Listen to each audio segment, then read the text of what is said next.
এই চারটার মধ্যে আমি যেগুলো কি কি ফিচার ছিল সেগুলো আমি একটু বলছি।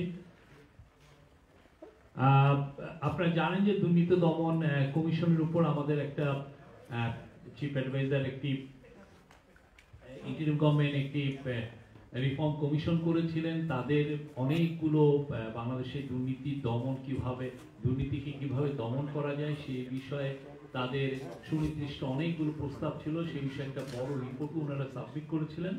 তো সেই আলোকেই দুর্নীতি দমন কমিশনকে কিভাবে আরো এফেক্টিভ একটা অর্গানাইজেশন করা যায় এবং বাংলাদেশের শেখ হাসিনা আমলে যেভাবে দুর্নীতি বিস্তার লাভ করেছিল এটাকে কিভাবে রোধ করা যায় সে বিষয়ে একটি দুর্নীতি দমন আইনটি আজকে সংশোধন অধ্যাদেশ 2025-এর খসড়া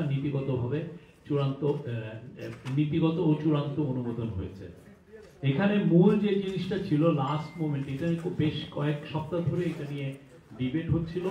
তো এখানে খুব অনেক বড় কন্ট্রিবিউশন করেছেন। আপনি জানেন বাংলাদেশের ট্রান্সপারেন্সি ইন্টারন্যাশনাল বাংলাদেশের প্রধান ইফতেখারুজ্জামান, তার সাথে আমরা এক্সটেন্সিভ আলোচনা করেছেন। যারা এটা নিয়ে কাজ করছিলেন, ল অ্যাডভাইজার কাজ করেছেন, ক্যাবিনেট সেক্রেটারি কাজ করেছেন এবং দুর্নীতি দমন কমিশনের যে সেক্রেটারিয়েট তারাও কাজ করেছেন। এখানে একটা লাস্ট মোমেন্টে এটা একটা ওভারসাইট বডি, যেটা বাছাই কমিটি, সেটা একটি ওভারসাইট বডি হিসাবে কাজ করার কথা ছিল, সেটাকে ড্রপ করা হয়েছে। কেননা আমাদের দেশে যে দুর্নীতি যেভাবে লেয়ারে লেয়ারে আছে, দেখা যাচ্ছে যে ওভারসাইট একটা বডি করলেও সেখানেও আবার দুর্নীতি বিস্তার লাভ পেতে পারে। তো সেই জায়গায় এইটাকে ডিসিশন হয়েছে যে এটা এই সাজেশনটা নেওয়া হবে না। আর হচ্ছে একটা 5 জনের কমিশনার, 5টি কমিশনার থাকবেন, তার মধ্যে একজন থাকবেন যার আইটি ব্যাকগ্রাউন্ড আছে। জানেন এখনকার যে দুর্নীতি অনেকাংশেই অনেক বড় বড় দুর্নীতি আসলে আইটির সাপোর্টে করা হয়। আমরা যত ক্যাশলেস সোসাইটিতে ঢুকছি, ক্যাশলেস ট্রানজাকশনে ঢুকছি, দেখা যাচ্ছে যে অনেক দুর্নীতি যেটা আপনি আর সেই আগের মতো টাকার বস্তা নিয়ে দুর্নীতি হচ্ছে না, কিন্তু আপনার নিমিষেই একটা এখানে 10,000 কোটি টাকা আরেক দেশে চলে হয়েছে এটা, এবং একজন নারী কমিশনার নেওয়ার কথাও বলা হয়েছে। তো আর হচ্ছে যে আরো 2টা প্রস্তাব লাস্ট মোমেন্টে এসছে, সেটা হচ্ছে যে তাদের কাজের প্রতিবেদন, দুর্নীতি দমন কমিশনের কাজের প্রতিবেদন এখন থেকে তারা 6 মাস ষান্মাসিক, মানে 6 মাসে অনলাইনে পোস্ট করবেন।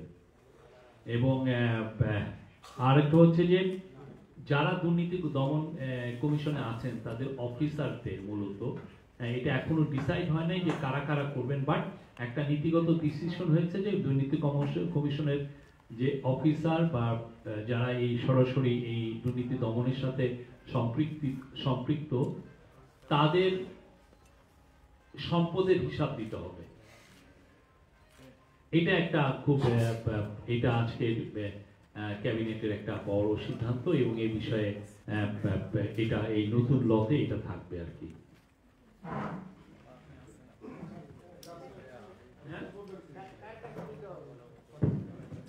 এটা অবশ্যই তো অথরিটির কাছে দিবেন। এটা এখনই কোশ্চেন করে না, আমার তো অনেকগুলো আরো বিষয়গুলো বলি, তারপরে একবারে কোশ্চেন করবেন প্লিজ। আরেকটা হচ্ছে যে মানব পাচার অভিবাসী পরিচালন প্রতিরোধ দমন অধ্যাদেশ অনুমোদন হয়েছে। এখানে মেন ইস্যু হয় মানুষকে অনেকে বুঝিয়ে সুঝিয়ে তাদেরকে অনেক সময় টাকা পয়সা নিয়ে এটা বাইরে তাদেরকে পাচার করা হয় এবং এই বিষয়গুলো আমরা খুব সিরিয়াসলি আগের গভর্নমেন্টগুলো খুব বেশি অ্যাড্রেস করা হয়নি। ফলে আমরা অনেক জায়গা থেকে অনেক ধরনের কমপ্লেন পাই যে বাংলাদেশের অনেক ছেলে মেয়ে যারা ট্রাফিকিং এর শিকার হয়ে কেউ ধরেন লিবিয়াতে আছে বা অন্যান্য অনেক দেশে আছেন, সেটা আমাদের জাতি হিসাবে এটা আমাদের জন্য এক ধরনের সত্যিকার অর্থে এটা খুব ভালো দেখায় না আর কি। তো এই জায়গায় হিউম্যান ট্রাফিকিং এর ক্ষেত্রে একটা গত সপ্তাহে এটা আলোচনা হয়েছিল, সেই আলোচনা আলোকে আজকে যেটা ওনারা ইনক্লুড করেছেন যে আপনি জানেন যে অনেক কে বাইরে নিয়ে যাওয়া যায়, নিয়ে ট্রাফিকিং করে নিয়ে যাওয়া হয় অর্গান ট্রেডের জন্য। আপনাকে ভুলিয়ে ভালিয়ে নিয়ে যাওয়া হলো। আপনি দেখেছেন যে বেশ কয়েক বছর আগে উত্তরবঙ্গের কিছু, বিশেষ করে জয়পুরহাট বা বগুড়ার অনেককে অর্গান ট্রাফিকিং মানে কিডনি ট্রান্সপ্লান্টেশনের জন্য অন্যান্য জায়গায় নিয়ে যাওয়া হয়েছে। তো এই জিনিসটাও যাতে অ্যাড্রেস হয় এই লতে, সেটা ইনক্লুড করা হয়েছে।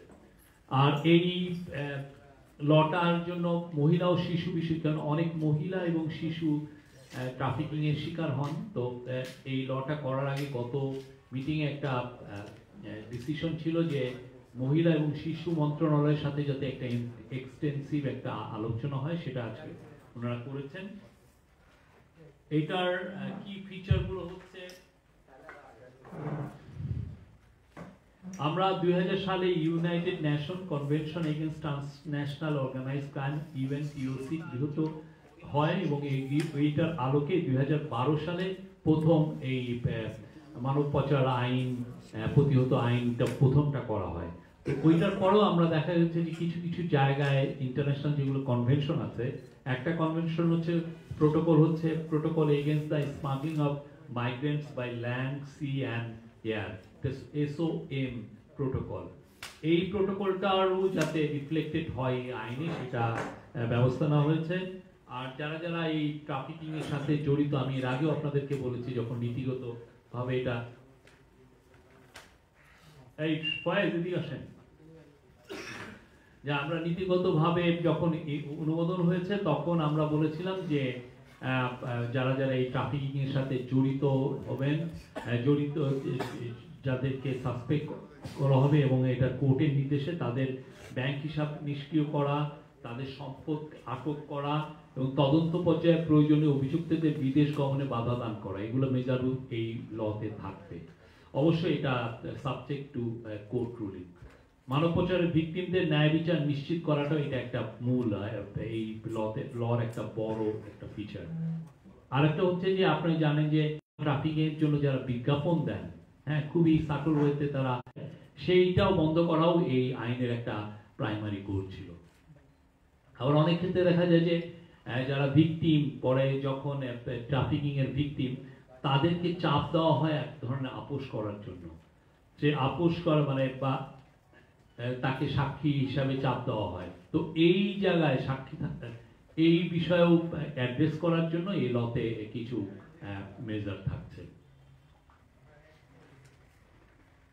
এছাড়া আজকে রাজুক ল 2025, এটা খুবই ইম্পর্টেন্ট একটা ল। আপনারা জানেন যে রাজুক মানে রাজধানী উন্নয়ন কর্তৃপক্ষের আওতা অনেক বেড়ে গেছে, তারা তাদের যে কাজের পরিধিও বেড়ে গেছে, কিন্তু দেখা যাচ্ছে যে এক্সিস্টিং যেটা রাজুকের ল আছে, সেটা অতটা দিয়ে আমরা মানে কারেন্ট যেগুলো ইস্যু যেগুলো তৈরি হচ্ছে, সেগুলো অ্যাড্রেস করা যাচ্ছে না।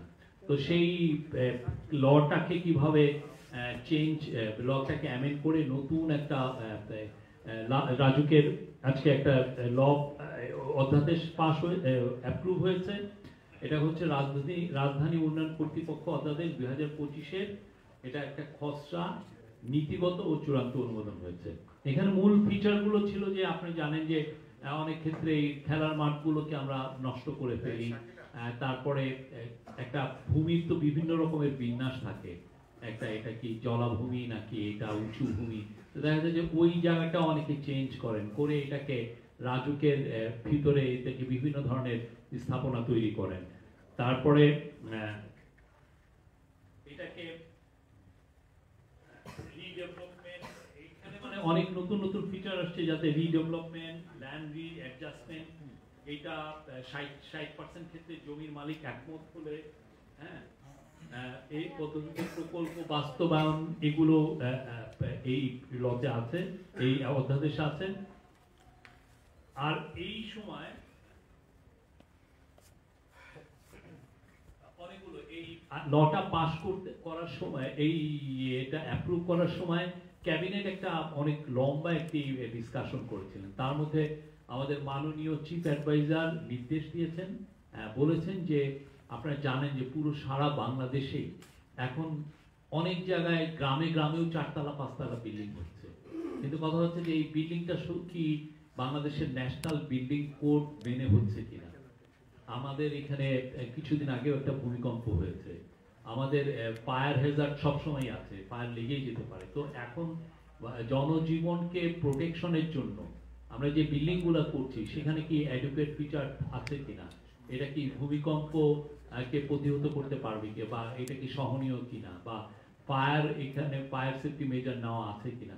সেই জন্য আজকে চিফ অ্যাডভাইজার বলেছেন যে এমন কোনো অথরিটি করা যায় কিনা যেটা সারা বাংলাদেশেরই আসলে এই ভবন কনস্ট্রাকশনের অনুমোদনের এটা কাজ করবে।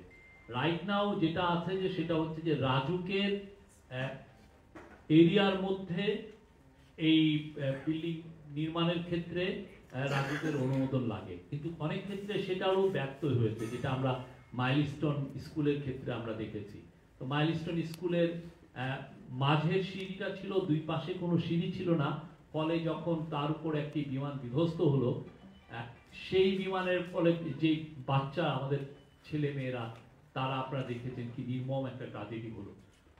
তারা আসলে যদি দুই পাশে স্টেয়ারকেস থাকতো, সিঁড়ি থাকতো, তাহলে হয়তোবা এতগুলো আমাদের ছেলে মেয়েদেরকে আমরা হারাতাম না।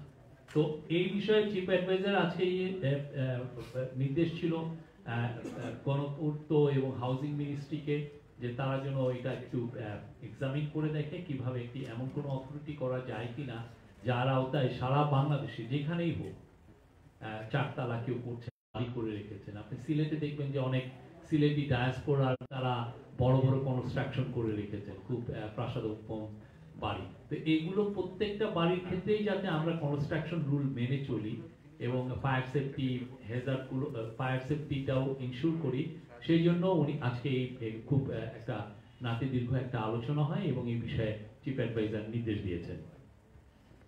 আর মাইলস্টোন বিল্ডিং এর ক্ষেত্রেও যাতে মাইলস্টোন স্কুল তার বিল্ডিংটা যাতে কমপ্লায়েন্স মেনে চলে সেই জন্য বিল্ডিং এ বলা হতে এই মিটিং এ বলা হচ্ছে। আর রাজুকের ক্ষেত্রে অলরেডি এটা নিয়ে কাজ করছে রাজুক কর্তৃপক্ষ, যাতে রাজুকের ভিতরে এই কোনো ধরনের কোনো, আপনি জানেন যে মাইলস্টোন স্কুলের অ্যাপ্রুভালটা ছিল হচ্ছে একটা ইউনিয়ন পরিষদের অ্যাপ্রুভাল। রাজুকের যে বিশাল এখন এরিয়া, নারায়ণগঞ্জ থেকে এই সেন্ট্রাল ঢাকা থেকে আপনি সাভার পর্যন্ত, এদিকে কেরানীগঞ্জ পর্যন্ত, এই রাজুকের পুরো এরিয়ায় যাতে কোনো ইউনিয়ন পরিষদ কোনো ধরনের অ্যাপ্রুভাল বিল্ডিং অ্যাপ্রুভাল না দিতে পারে সে বিষয়ে আজকে চিফ অ্যাডভাইজার এবং অ্যাডভাইজারি পরিষদ সুনির্দিষ্ট নির্দেশ দিয়েছেন। আচ্ছা, আর ওই যে রাজুকের লতে যেগুলো ছিল তার মধ্যে আরো কিছু কিছু ফিচার, ইমারত নির্মাণ, জলাধার খনন, নিচু ভূমি ভরাট বা প্রাকৃতিক জলাশয়ের পানি প্রবাহ বাধাগ্রস্ত করা, খেলার মাঠ উদ্যান প্রাকৃতিক জলাধারের শ্রেণী পরিবর্তন ইত্যাদি বিষয়ে বিধিনিষেধ আরোপের বিধান যুক্ত করা হয়েছে এই নতুন লতে। উন্নয়ন করতে রাজুকের উন্নয়ন কর্তৃক অনুমোদিত নকশার ব্যত্যয় করে ভবন নির্মাণের ক্ষেত্রে দণ্ড এবং অনুমোদিত ব্যত্যয়কৃত ও ঝুঁকিপূর্ণ স্থাপনা অপসারণের বিধান এই অধ্যাদেশের সাথে যুক্ত করা হয়েছে, এই অধ্যাদেশে আনা হয়েছে। সেই সাথে উন্নয়ন কর্তৃপক্ষের চেয়ারম্যান, সদস্য বা কোনো কর্মচারী কর্তৃক উন্নয়ন কর্তৃপক্ষের নেয়ার স্বার্থে উন্নয়ন কর্তৃপক্ষের শেয়ার স্বার্থ বা চুক্তিতে অংশগ্রহণে বিধিনিষেধ আরোপ করা হয়েছে, মানে এই বিষয়ে তারা কোনো ধরনের কোনো শেয়ার থাকতে পারবে না। এই ছিল হলো থার্ড। আর চতুর্থ হচ্ছে যে জাতীয় মানবাধিকার কমিশনের অধ্যাদেশ, আপনি জানেন এই মাসের 9 তারিখে একটা অ্যাপ্রুভ হয়েছে, সেটার লাস্ট মোমেন্টে কিছু অবজারভেশন এসছে এবং কিছু অ্যামেন্ডমেন্টের প্রয়োজন পড়েছে, সেই জন্য আজকে জাতীয় মানবাধিকার কমিশনের এই লটা অধ্যাদেশটা সংশোধনী অধ্যাদেশটা পাস হয়েছে, অ্যাপ্রুভ হয়েছে। হ্যাঁ, চূড়ান্ত অ্যাপ্রুভ হয়েছে। এটা জাতীয় মানবাধিকার কমিশনকে, এখানে মূল যে বিষয়টা এসছে সেটা হলো জাতীয় মানবাধিকার কমিশনকেই জাতীয় প্রতিরোধ ব্যবস্থা, ন্যাশনাল প্রিভেন্টিভ মেকানিজম হিসাবে কাজ করার ক্ষমতা দেওয়া হয়েছে আর কি। এখানে আপনি জানেন যে এটা ইন্টারন্যাশনাল একটা কনভেনশন আছে, অপশনাল প্রোটোকল আছে, optional protocol to the convention against torture and other cruel, inhuman or degrading treatment or punishment, OPCAT, OPCAT, OPCAT এর পক্ষে রাষ্ট্রীয় সংস্থা, আমরা এটার পক্ষ নিয়েছি, এটার আমরা সিগনেটরি। তো আমরা এর পক্ষে এই অপক্যাটের হয়ে কাজটা করবে আমাদের এখানে এই যে NPM, ন্যাশনাল প্রিভেন্টিভ মেকানিজম, এরা এই কাজটা করবে। আর ন্যাশনাল প্রিভেন্টিভ মেকানিজমের আর্থিক ও প্রয়োজনীয় ক্ষমতা সম্পন্ন একটি জাতীয় প্রাতিষ্ঠানিক ব্যবস্থা, এটা ব্যবস্থা হিসাবে এটা ইমার্জ করবে। দেশে বিভিন্ন আটক করার স্থান ও স্বাধীনভাবে পরিদর্শন করার এখতিয়ার এর থাকবে।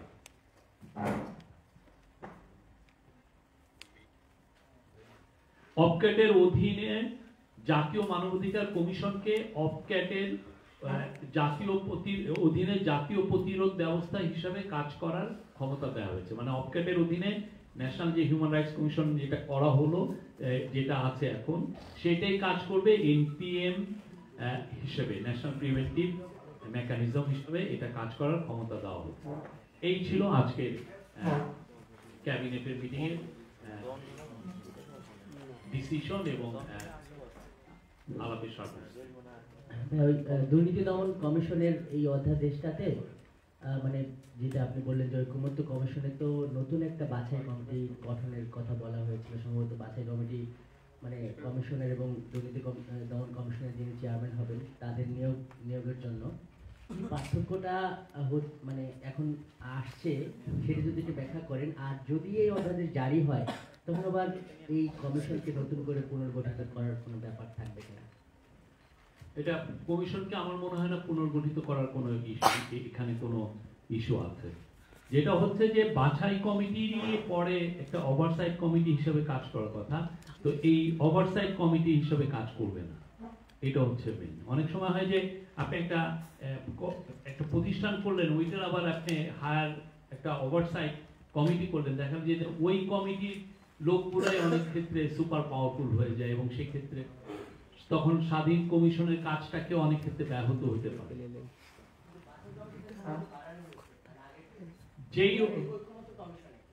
এই বিষয়টা আপনি আরো জেনে নেবেন এর থেকে, এন্টি করাপশন কমিশন থেকে। আমি যুগান্তরের কাজ করি। আপনি বলছিলেন যে দুদকের কর্মকর্তাদের সম্পদের হিসাব দিতে হবে, ওনারা তো এখনো ট্যাক্স অথরিটির কাছে সম্পদের হিসাব দিয়ে আসছে।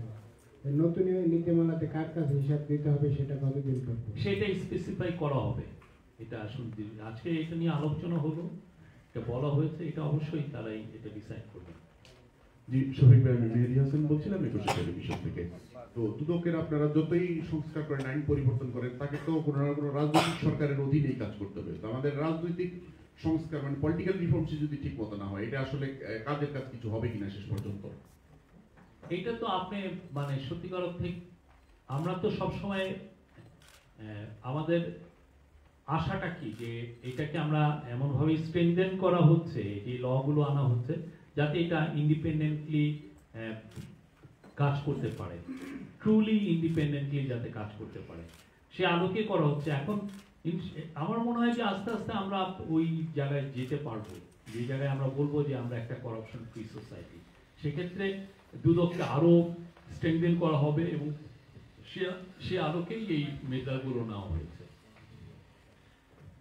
শফিক ভাই, আমি শাকিলা পরিম, RTVতে কাজ করি। আমার একটা প্রশ্ন আছে, সেটা হচ্ছে জাতিসংঘ মহাসচিব যখন বাংলাদেশে আসলেন, উনি ভিজিট করে যাওয়ার পর আমরা জানতাম যে রোহিঙ্গা প্রত্যাবাসনের ক্ষেত্রে আমাদের হয়তোবা কোনো অগ্রগতি হতে পারে।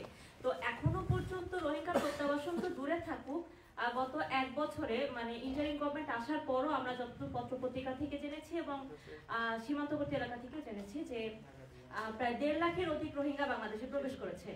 তাহলে কি আমরা আসলে কি ধরে নিব, অন্তর্বর্তী সরকার রোহিঙ্গা প্রত্যাবাসনে আসলে ফেলিওর হলো কিনা, বা নতুন করে রোহিঙ্গা যে আসছে এই বিষয়টা তাদের জানা আছে কিনা? আপনারা জানেন যে রোহিঙ্গারা প্রথম অনেক বছর, এরা 1978 সালে এসছে, 91 সালে এসছে, 2006 সালে এসছে। তো লাস্ট যেটা বড় অ্যারাইভালটা ছিল হলো অগাস্ট সেপ্টেম্বর 2017 সালে, তখন 7,40,000 এসছিলেন। তো এরপরে যে আবার আপনি যেটা বললেন সেটা হচ্ছে যে আপনি জানেন এই যে অক্টোবর 2023 থেকে এখন পর্যন্ত এই রাইট নাও পর্যন্ত 1.5 লক্ষের মতো এসছে। এটা ইউএনএইচসিআর এর একটা হিসাব, ইউএন এর হিউম্যান রাইট। আর 2017 সালের পরের থেকে এই পর্যন্ত সত্যিকার অর্থে মানে আমাদের এই ইন্টারিম গভর্নমেন্ট দায়িত্ব নেওয়ার আগ পর্যন্ত খুব কোনো আসলে এই পুরো ক্রাইসিসটাকেই ফরগটেন হয়ে গিয়েছিল। এই ক্রাইসিসটা নিয়ে কেউ কোনো কথাও সেইভাবে আসলে বলেনি। এই ইন্টারিম গভর্নমেন্টের সবচেয়ে আমি বলবো যে ওয়ান অফ দ্য সাকসেস হচ্ছে যে এই ক্রাইসিসটাকে পুরো ইন্টারন্যাশনাল ম্যাপে নিয়ে আসা, ইন্টারন্যাশনাল টকিং পয়েন্টসে আনা। এই জন্য দেখেন প্রফেসর ইউনূসের অনুরোধে এবছর সেপ্টেম্বরের 30 তারিখে একটা international, for the first time একটা ইন্টারন্যাশনাল একটি কনফারেন্স হলো রোহিঙ্গাদেরকে দিয়ে। সেখানে রোহিঙ্গাদের 4 জন লিডার ওইখানে কথা বলেছেন। ওয়ার্ল্ডের টপ যতগুলো দেশ ছিল তাদের প্রতিনিধিরাও এখানে কথা বলেছেন, এবং সেই কনফারেন্সে ইউএস এবং ইউকে $96 মিলিয়ন ওদেরকে সাহায্যের কথা বলেছেন। এটা ছিল একটা খুবই ইম্পর্টেন্ট একটা মাইলস্টোন রোহিঙ্গাদের ক্রাইসিস নিয়ে। তারপরে একটা ছিল যে জাতিসংঘের মহাসচিব বাংলাদেশে ভিজিট করেছেন এবং উনি রোহিঙ্গাদেরকে তার সলিডারিটি এক্সপ্রেস করে তাদের সাথে একদিন উনি রোজা রেখেছেন। উনি আসাতে যেটা হয়েছে যে আবার এই যে ক্রাইসিসটা নিয়ে আবার ইন্টারন্যাশনালি কথা হয়েছে। আমরা আমাদের সর্বোচ্চ চেষ্টা দিয়ে এই যে এটা যে একটা ফরগটেন ক্রাইসিস ছিল সেটাকে আবার ইন্টারন্যাশনালি আবার আমরা গ্লোবাল ম্যাপে নিয়ে আসার একটা বড় রকমের চেষ্টা ছিল, এবং সেই ক্ষেত্রে আমি বলবো যে আমরা সাকসেসফুল হয়েছি। এটা নিয়ে রোহিঙ্গাদেরকে নিয়ে কক্সবাজারেও এবছরের 25 আগস্ট একটা 3-4 দিনের একটা কনফারেন্স হয়েছে। দোহাতে, কাতারের রাজধানী দোহাতে কনফারেন্স হয়েছে। আমাদের এফার্টটা সারাক্ষণই আছে, এটা নিয়ে যতটা এফার্ট দেওয়া যায়, এবং আমরা মনে করি যে এইটা যদি অনেক আগের থেকেই এফার্টসটা দেওয়া হতো 2017 সাল থেকে, তাহলে আসলে এই পরিস্থিতি সৃষ্টি হতো না। কিন্তু তখন তো যেটা হয়েছে যে উনি মাদার অফ হিউম্যানিটি এটা একটা সেল করতে চেয়েছিলেন, রিয়াল কাজটা না করে ওনার ধান্দা ছিল সেটা, এই পতিত স্বৈরাচারের। তো ফলে যেটা হচ্ছে যে ফোকাসটা চলে গেছে, এবং ইভেনচুয়ালি যেটা হয়েছে যে ইউক্রেনের ওয়ার, সুদানের গৃহযুদ্ধ, গাজায় জেনোসাইড, এই পুরো জিনিসগুলো গ্লোবাল অ্যাটেনশনটা অন্যদিকে ডাইভার্ট করে নিয়েছিল। এই গভর্নমেন্ট প্রথম থেকে এসেই এই ব্যাপারে সিরিয়াস ছিল। প্রফেসর ইউনূস প্রথমে এসেই উনি যেটা করলেন যে হাই রিপ্রেজেন্টেটিভের একটা অফিস করলেন, একজনকে হাই রিপ্রেজেন্টেটিভ রাখলেন রোহিঙ্গা ক্রাইসিসটাকে সরাসরি ডিল করার জন্য। তো এবং দেখেন আমরা এই অনুযায়ী অনেকের সাথে কথা হয়েছে। এই আমরা মনে করি যে যে এফার্টটা আছে, যে এফার্টটা এই গভর্নমেন্ট নিয়েছে, সেই এফার্টের কারণে রোহিঙ্গাদের ক্রাইসিসটা এখন পুরো পৃথিবী খুব ভালোভাবে জানে। এটা আপনি হয়তো আজকে এটার ফলাফল পাচ্ছেন না, বাট সামনের দিনগুলোতে ইনশাল্লাহ আমরা অবশ্যই গুড রেজাল্ট পাবো। শফিক আমি ফয়সাল আতিক, বিডি নিউজ থেকে। উপদেষ্টা পরিষদে আজকের যে নির্দিষ্ট 4টি এজেন্ডা, এর বাইরে বিবিধে আর কোনো আলোচনা হয়েছে কিনা সমসাময়িক বিষয়ে, বিশেষ করে যে বাউল ভার্সেস যে ধর্মীয় সম্প্রদায়ের মধ্যে যে একটা উত্তেজনা বিরাজ করছে, এটা সামনে নির্বাচন কেন্দ্রিক কোনো আলোচনা হয়েছে কিনা, যে উপদেষ্টাদের মধ্যে কেউ ইলেকশন করতে চান তারা কি চলে যাওয়ার অভিপ্রায় ব্যক্ত করেছেন কিনা, বা এই ধরনের কোনো আলোচনা হয়েছে কিনা, এগুলো যদি একটু বলেন। নির্বাচন বা বাউল নিয়ে কোনো আলাপ হয়নি, তবে আমি যেটা জানি আমাকে সেটা হচ্ছে যে যারা বাউলদেরকে অ্যাটাক করেছেন তাদেরকে খুব দ্রুত অ্যারেস্ট করার নির্দেশ দেওয়া হয়েছে। হ্যাঁ, এবং সেই অনুযায়ী মানিকগঞ্জের পুলিশ কাজ করছে। অন্যান্য জায়গায় যদি যেখানেই অ্যাটাক হয়েছে সেই জায়গায় এটা তারা খুব সাঁড়াশি অভিযান করছে, আর খুব দ্রুত আপনারা ফলাফল জানতে পারবেন। যেহেতু তফসিল সামনে, মানে উপদেষ্টারা অনেকে শোনা যাচ্ছে যে নির্বাচনে অংশ নেবেন, এই ব্যাপারে কিছু জানাতে পারেন কিনা? এই বিষয়ে কোনো আলাপ আলোচনা হয়নি।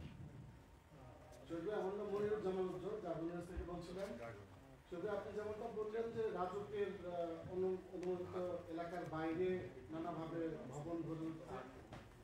বাস্তবিক অর্থে আমরা দৃশ্যমান কিছু দেখতে পাবো কিনা, আমরা তো অনেক পরিকল্পনার কথা বলে থাকি, আপনিও বললেন যে নির্দেশনা আছে আলাদা কোনো অপারেট করা যায় কিনা।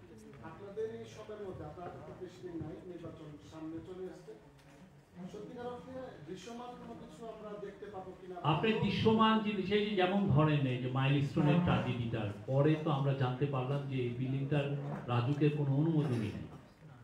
এই যে এরকম 15-15.5 বছর ধরে আপনি উন্নয়নের জারি জুড়ি বাংলাদেশ ব্যাপী কনস্ট্রাকশন হচ্ছে। আমরা যারা এই ঢাকায় ওয়েল অফ যারাই আছেন তারা তাদের গ্রামের বাড়িতে যে দোতলা বাড়ি করছে। গ্রামের মধ্যেও আপনি দেখেন কে কয়জন টিনের বাড়ি করেন, সবাই তো চেষ্টা থাকে যে তারা একটা পাকা বাড়ি করবে। এগুলোর ক্ষেত্রে তো সত্যিকার অর্থে আপনার কনস্ট্রাকশন যে রুলস সেগুলো মেনে নেওয়া উচিত। এই যে গ্রামের যে ছেলেটা ইঞ্জিনিয়ার, সে ডিপ্লোমা পাস হোক আর গ্র্যাজুয়েট ইঞ্জিনিয়ার হোক, তারা যে বাড়িটা করছেন সেটা কি নিয়ম মেনে করছেন কিনা, এই বিষয়গুলো তো এইটা আগে আলাপই হয় না। তার ফলে এই যে রাজুকের কথাটা বলা হয়েছে, চিফ অ্যাডভাইজার বারবার বলছেন যে যাতে বাংলাদেশের কোনো একটা বাড়ির জন্য অ্যাপ্রুভাল ছাড়া না হয়, মানে এটা যেন নিয়ম মেনে হয়। এটা পুরো পৃথিবীতেই আছে, পুরো পৃথিবীতে হলে আমরা এখানে করতে পারবো না কেন? আর আপনি যদি কিছু কিছু জায়গায় দেখবেন যে তো এখানে প্রসপ্যারিটি এসছে, আপনি সিলেটের কিছু কিছু উপজেলায় দেখবেন যথেষ্ট প্রসপ্যারিটি। আপনি ইয়েতে যান, লাকসামে যান, আপনি 14 গ্রামে যান, এখানে অনেকে দোতলা, তিনতলা, চারতলা বাড়ি করছেন তাদের গ্রামের বাড়িতে। হ্যাঁ, লক্ষ্মীপুরে যান। তো এই জিনিসগুলোকে অ্যাড্রেস তো আমাদেরকে করা হয়নি। এই কাজটা আজকে শুরু হয়েছে, এই কাজটা আমরা করছি।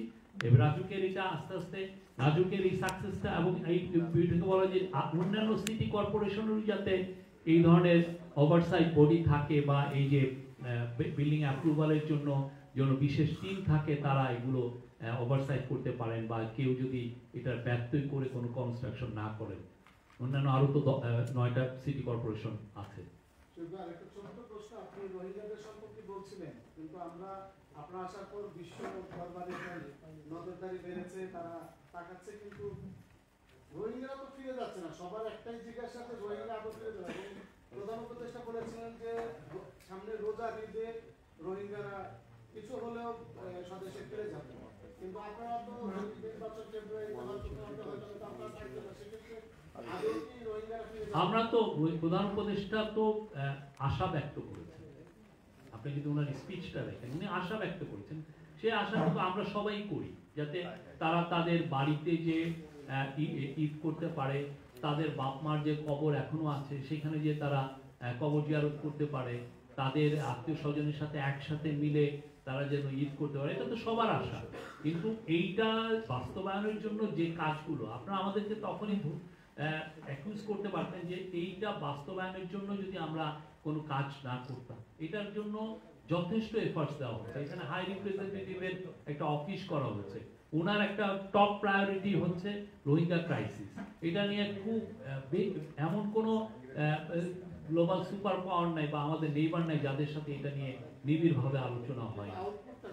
আউটপুটটাই তো দেখছেন যে ইন্টারন্যাশনাল, আপনি যে 2017 সালে রোহিঙ্গারা এসছে, আপনার ইউএন এর একটা মেজর কনফারেন্সটা কবে হলো? এই আমাদের সময় 2025-30 সেপ্টেম্বর হয়েছে। এখন আপনি আগে তো এটা ফরগটেন রাখা হয়েছিল, তো সেইটাকে আমরা সামনে এনেছি। এখন আপনি যেটা চাচ্ছেন যে খুব দ্রুত রেজাল্ট, সত্যিকার অর্থে ডিপ্লোম্যাসিতে খুব দ্রুত তো রেজাল্ট সবসময় হয় না, বাট আমাদের যেটা করতে হবে সেটা হচ্ছে যে আমাদের এফার্টসটা সবসময় রাখতে হবে, এবং সেই কাজটা চিফ অ্যাডভাইজার এবং এই ইন্টারিম গভর্নমেন্ট এই কাজটা করছে। আর কেউ? Thank you very much.